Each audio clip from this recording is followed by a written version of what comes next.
So, what is policy and how is it made? So in this part we'll look at the policy cycle.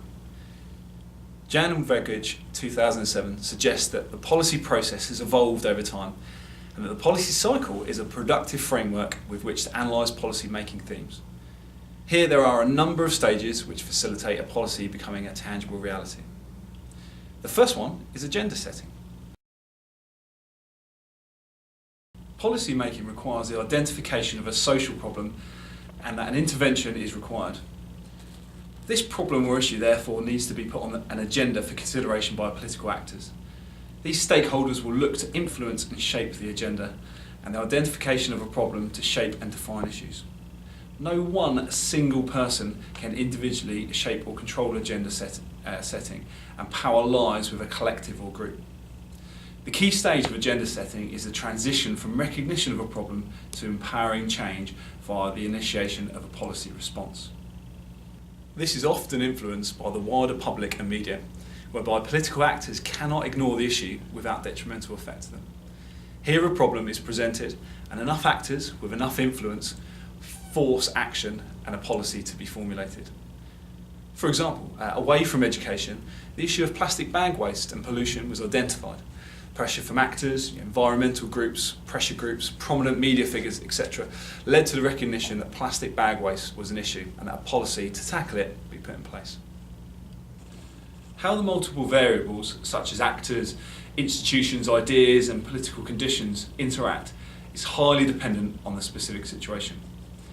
This means that agenda setting is far from a rational process, and the shifting of attention and agendas could eventually lead to governments and policy makers to adopt policies that contradict previous measures and policies themselves.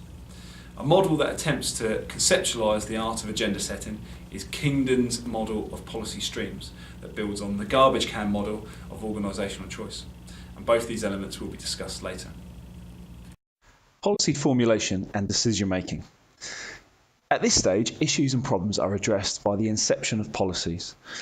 Policy formulation and adoption consists of a number of elements, and there are a number of differing models, including the rational synoptic model, the incrementalist model, and the garbage can model. These are briefly detailed in the text on the Moodle page below, with guidance to a useful blog for further reading here also.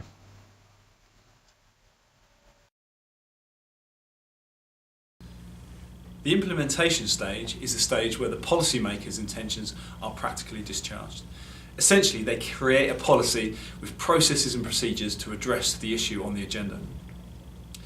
Jan and Vegwich 2007 suggests an ideal process implementation where the policy and associated procedures include specific programme details, including objectives and processes for individual agencies involved, allocation of resources such as budgets, personnel, etc., and coordination and interaction between all relevant parties and stakeholders.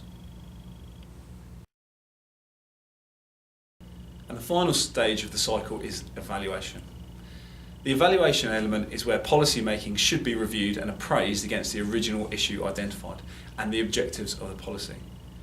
This evaluation can facilitate multiple outcomes, including reinforcement of a successful policy and application in relevant similar fields, termination of an unsuccessful policy, or adaptation of the policy to meet the needs of a changing political landscape and environment. As with all theoretical frameworks and models, there's an opportunity to critique.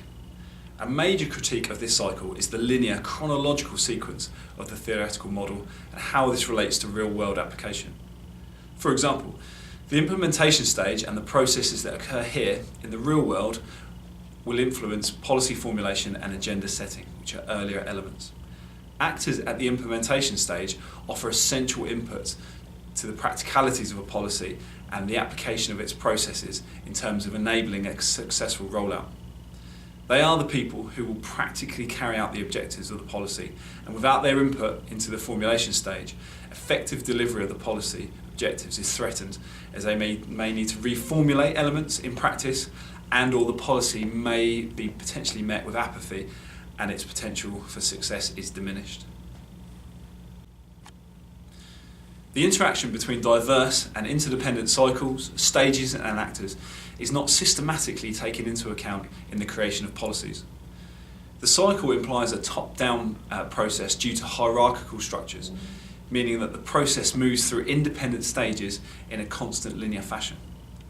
However, in real life application, there is interaction between the stages involving many actors due to the nature of modern management and decision-making cultures and ideologies.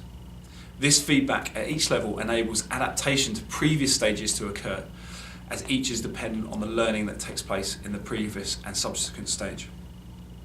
For other frameworks which explore policy making as a cyclic process rather than a linear one, please refer to Sabater. And for further reading on the policy cycle, please refer to the Routledge Handbook of Public Policy.